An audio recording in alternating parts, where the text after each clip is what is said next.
Sorry, I had to have a quick catfish break. Get in on in there. Oh no! I didn't know you were recording. Yes, because I'm evil. And I have tails. Okay, wait a minute. We haven't even started the daggone. Oh. My bad, broski.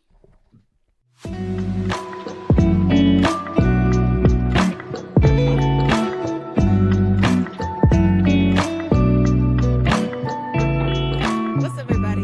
It's Bridgett. And Tanisha. And this is So That... Oops. Oh, my God. You know the cadence at this point. I know. And this is So That's What Happens. A show about movies or a podcast about shows or something. So, this is a podcast. Y'all know what's up. And we talk about movies. Right. So let's just jump into the heads or tails of who's going to talk. Who's going to go first? Okay. Dun, dun, dun, dun. Okay. Dun, All right, dun, are you dun, heads or dun. tails? I'll be tails this time. Okay. Because you got that tail. And bam. Yes, Dang it. Yes. This is heads again. The coin gods have believed in me. Okay, so All right. I'm going to talk first. I'm going to pick a movie to talk about, and All right. I'm pulling it up from... Hurry up, girl. You're supposed to be ready. See, I'm going to just keep the little snippets of abuse to show the lawyers later. When I'm like, see, she stabbed me. Stop it. I want to talk about the movie Inside Out 2. And Inside Out. I don't know if you have heard anything about it. Nah. If it's not in your echo chamber, because it's in my echo chamber. Nah. Oh my goodness, Tanisha. Well, not so an echo chamber. No, it's really good because being aware that you have one and everybody has one kind of makes you it gives you perspective. Okay. Wow, the chewing. Let me pause it.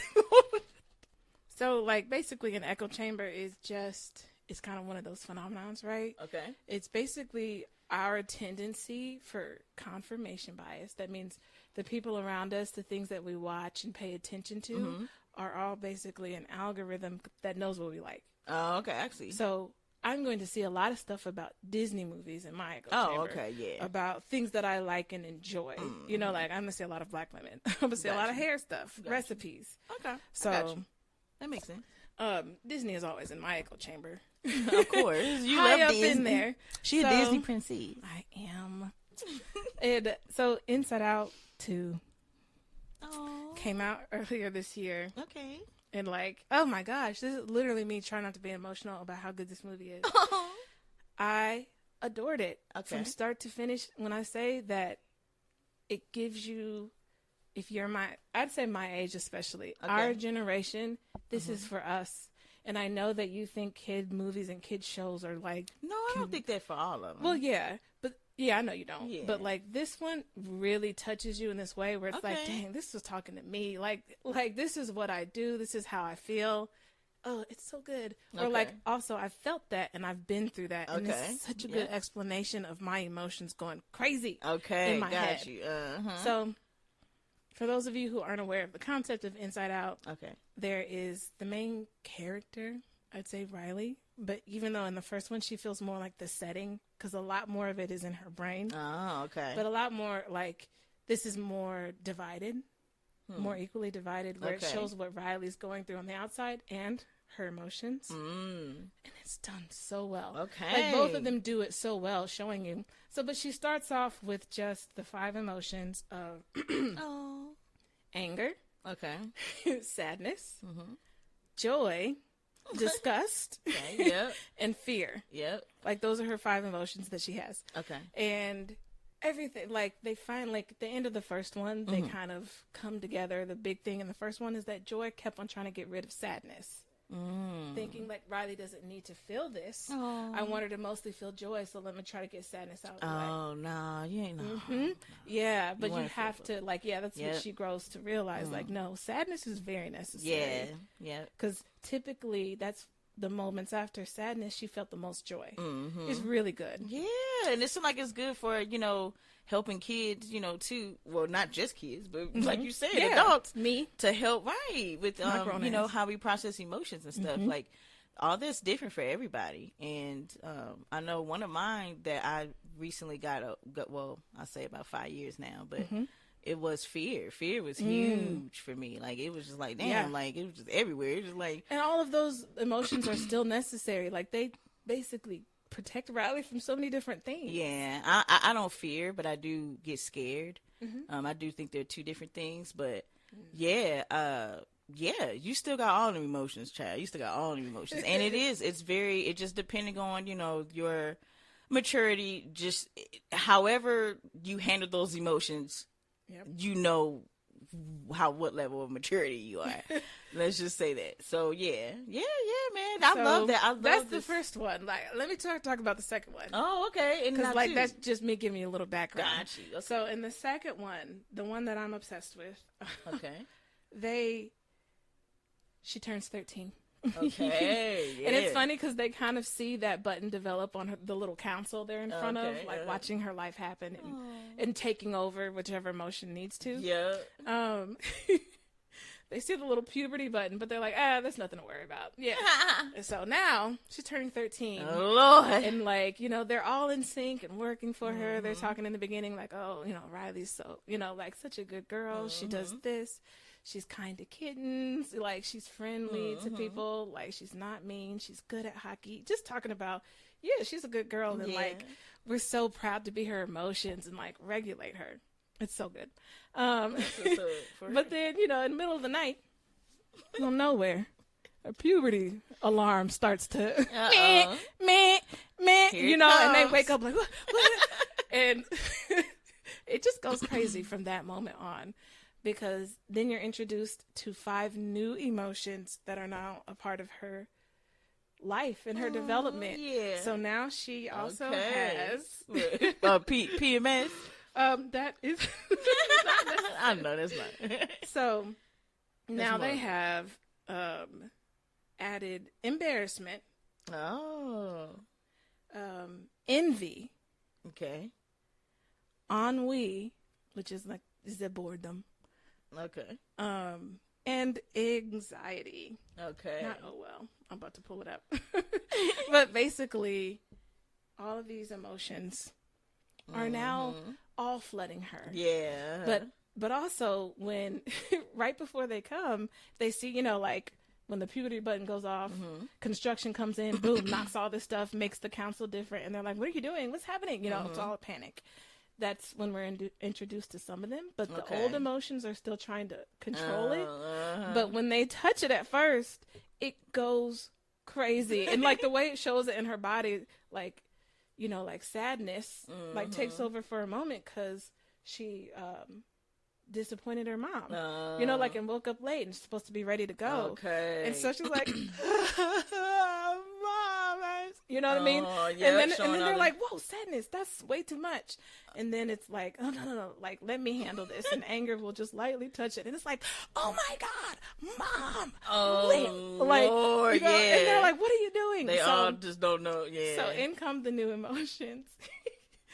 And anxiety just is, she is the perfect explanation of what anxiety is, what it feels like. She just shows up and she's just ready to take over. She's like, oh my God, it's so good to meet you. I want to do this. I want to do that. Blah, blah, blah, blah. You know, and she kind of explains herself because Joy's like, what is happening? Like, just calm down. Yeah. And all the while during like Riley's life, she's going to this soccer camp for a weekend before she goes like to high school. And she figures out her 2 best friends are going to a different high school than her.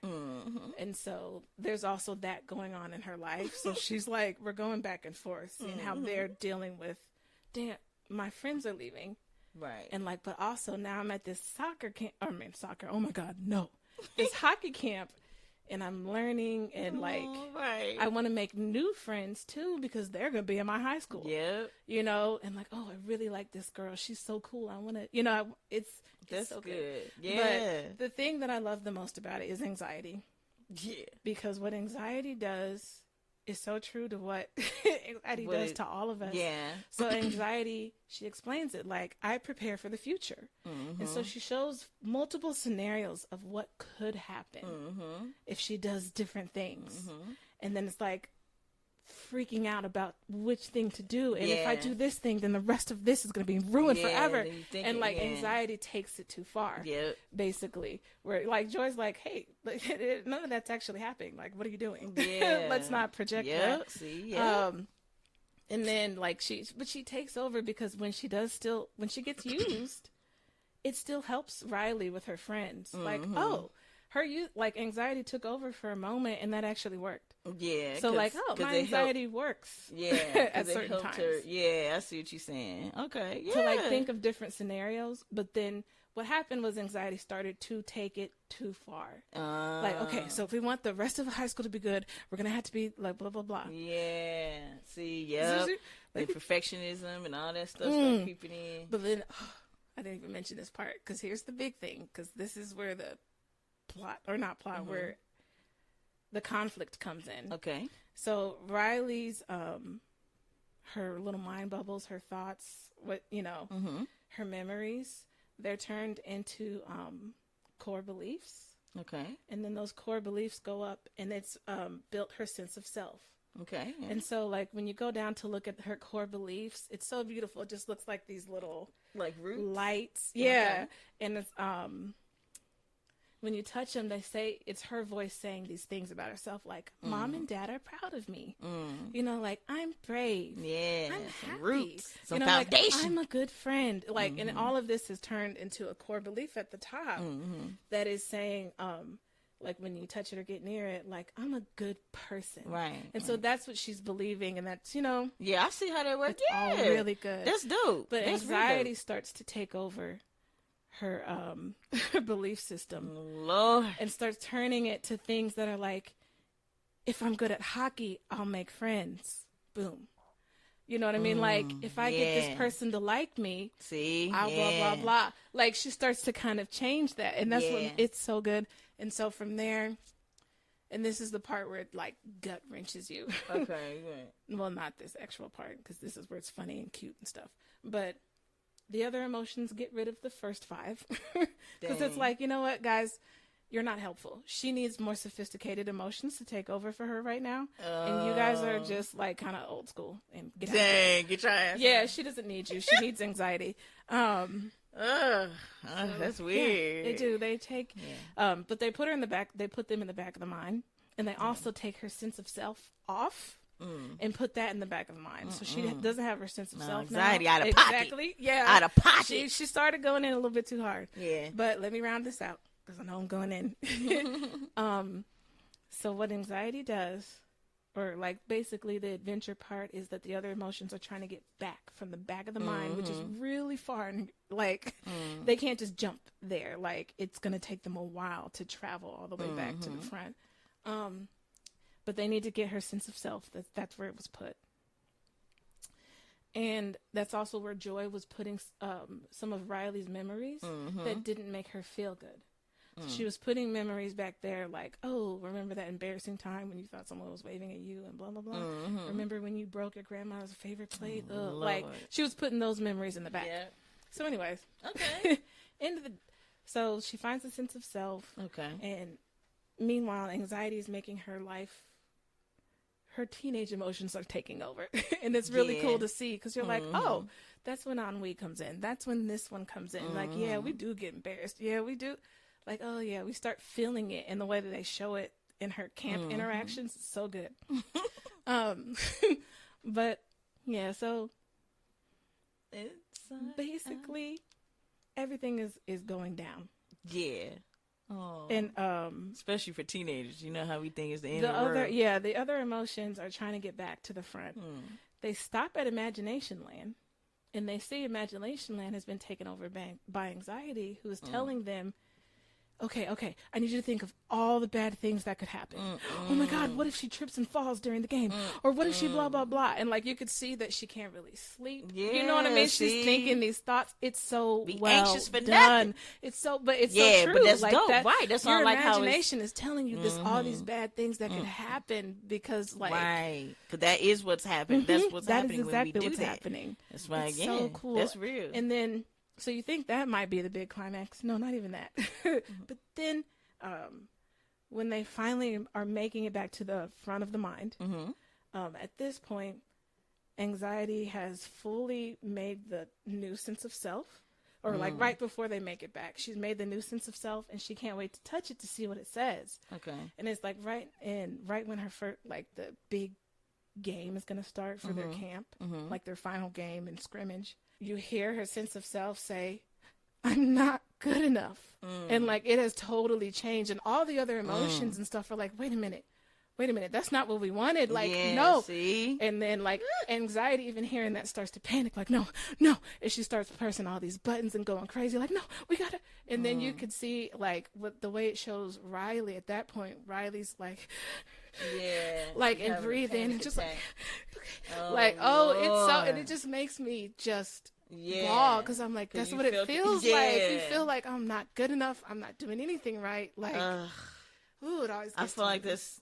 That's like I feel like it's a feeling of like bondage, because you can't be free in, because it's really a lie, and that don't listen to that lie. That's a lie, bro. Don't listen to it. And I'm not even going to tell you what Joyce says or does to anxiety. Yeah. Because if you watch it, like, that part is so powerful. Yeah. But it's joy. I love that they said joy instead of happy. I'm so glad that they said joy. Because joy is unconditional. Joy means that you still feels good. Joy is always there. Yes. And you feel good in your spirit, whether or not you're in a bad situation or a good situation. You just feel at peace with, right. And that you just still you can still smile, you can still laugh and do all the things. Okay. So I love that. I love those types of movies that have a good like teaching type of vibe to it, because that's some real stuff, man. I just want to thank you for letting me go in about this movie. Like, you could tell I needed to talk about this, but this movie really did touch me. Oh, that's what's up. No, for real. I feel you on that. And it makes sense too, with you being a person that's been around kids, and you just know how to connect the two, and I get that. Yeah, that part, because you could see it. Like, I could see it in the kids that I see every day when it's like, hey, I don't care if you do this wrong. Yeah. You know what I mean? Like, it's okay to make a mistake. Right. Like, if you get the answer wrong, no one's mad at you. Like, I'm not, exactly. Like, I just want to know if you could do this. Right. If you don't do it right, then I will teach you. Thus my position. Exactly. So that's one thing that, I'm currently working on with my hubby. Just like, it's okay that you messed up. It's like he struggles with like knowing he messed up. It's like, it's a human thing that everybody does. I know. That's what I'm saying. It's like, it's okay. And that is so frustrating, because he's with the person that doesn't mind saying when she messed up. Yeah. I can say it. It's like, I messed up. Like, and I actually be mad at myself. Actually, God had to teach me to give myself more grace, because I would just be so pissed at myself, like literal mad at me.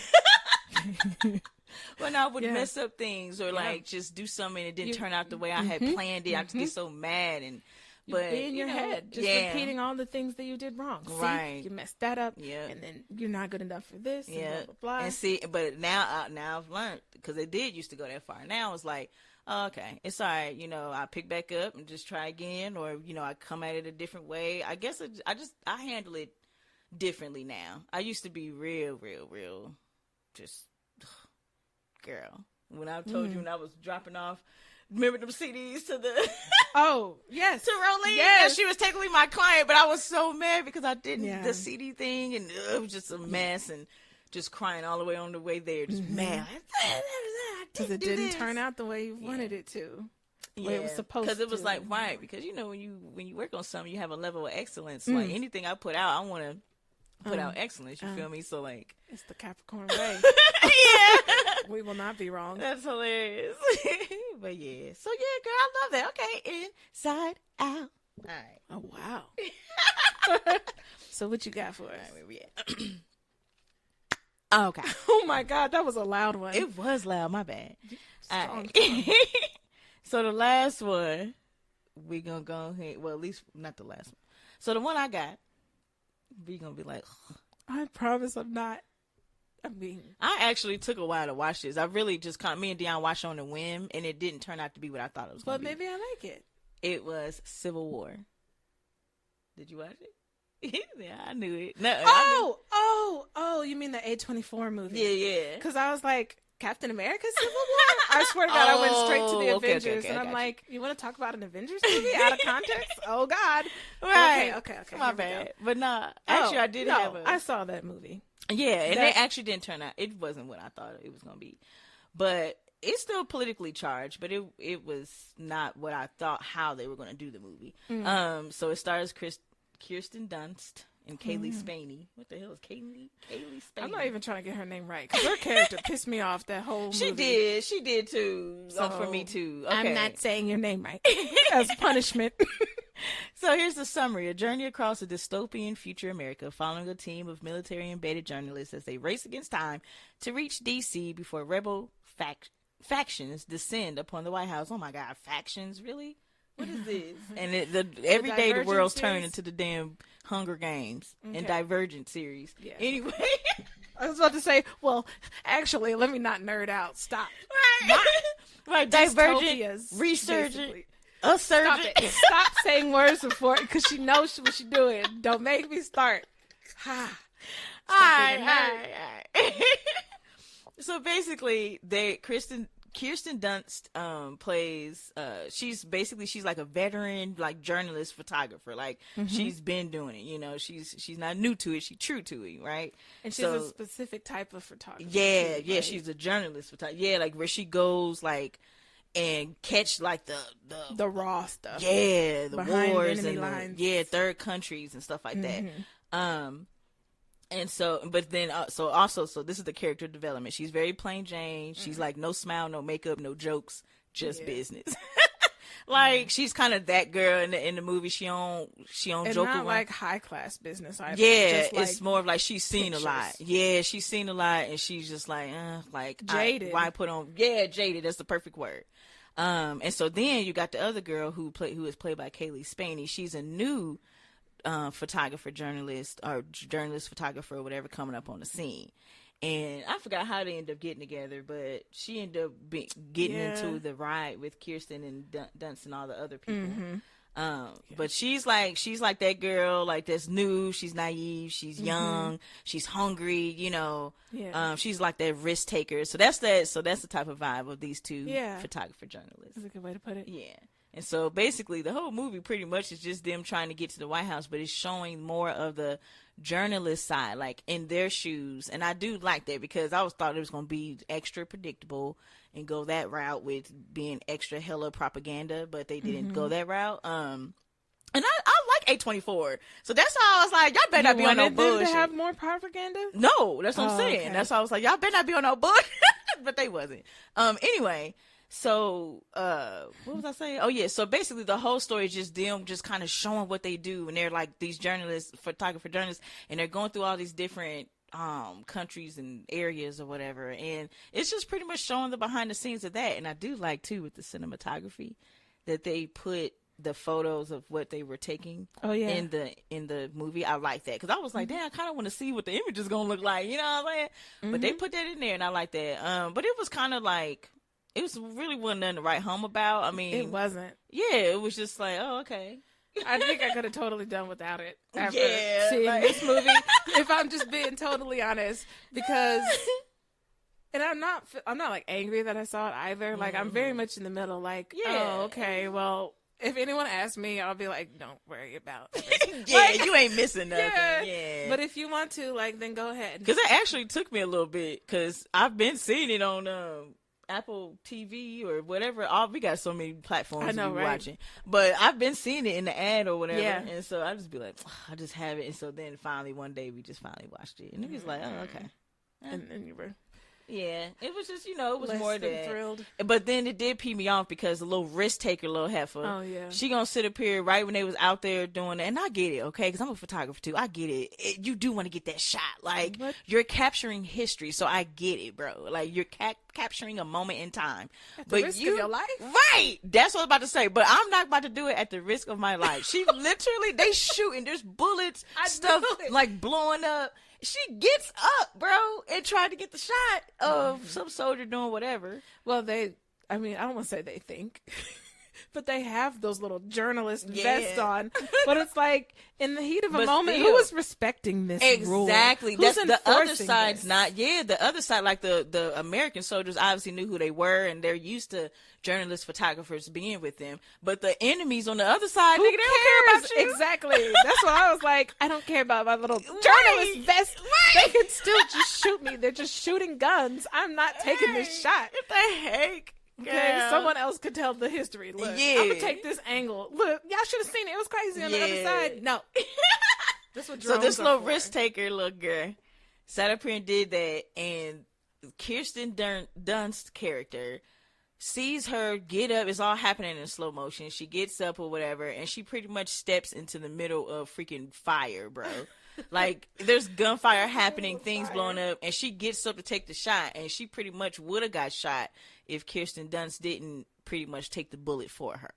And so, as Kirsten Dunst is falling down, this is again happening in slow motion, the girl gonna sit up here and take some photos. Girl! You took some photos of me falling down to my death. Like, she literally, like, she's under it because, again, Kirsten moved her out the way. Kirsten gets shot in the back, and she's coming down, and the girl already on the ground with the camera and gonna see her. She dying, and she just gonna take a few shots. I would have haunted her after that. You hear me? Oh, so yeah, I would have did something petty too, where every time she went on a shoot or did different photos for something, I would have had a little black blob just sitting there in the photo, and I would haunt every one of her photos. That's true. That is what you would do. And you want to call me the crazy one? I'm telling y'all right now. Y'all heard she would hate photography after me. Off. Y'all need to know she's crazy. She crazy because she would hate it after me. She would hate photography after that. Because I would just I would show up in all her photos. Do that? But also Kirsten, whatever. Yeah, her character didn't have to go out there either. Exactly, and that's another thing. Why are you standing up straight? That's what I said. That's what I said. Y'all was like, nigga, I would not have pulled her. That's your choice. You want to go out there and do that? Then you just would have been shot. It wouldn't have been me. So it was like, are you trying to show that she has a heart? Because none of us care for her character. Like, there was no development where it was like, oh, but look at her. She it didn't feel like that. Nah. It was just like, oh, well, she dead. And they just taking a picture of her little dead self. And I think she was just too naive in the situation. You're not understanding how serious this is. And I get it. Like, get the shot, but you got to do it safely. Like, she was just too, like, bullets are reckless flying, with it. Yeah, it was like, it wasn't enough, like, care and urgency behind what you're doing. Like, you just so yeah, but it was cool. Like, it was a cool little, just like, I guess, behind the scenes of like a journalist photographer in war. But you know what, we'll forgive you, A24, because everything else you made, we like your stuff. I mean, that wasn't a complete flop, but it was just like that. I'd say for the A24 world it was. But like for the everybody, no, it's definitely not. Right, like, we throw it down. That's good. All right. That's a good way to say it. All right, good. You got any honorable mentions? I love the way she says, all right, girl, to me. Any honorable mentions? Yeah. No, because I actually want to talk about it, so I'm going to just leave it for later. Okay. All right. Goodbye. That was it. We'll talk to you guys next week. Thank you for coming to the show. Thank you. Thank you. Thank you for coming to the show. Maybe you can find some little beats to it. All right. Oh gosh, how am I gonna do the little sound? You can figure it out. All right, show me the buttons. All right. Bye. Bye.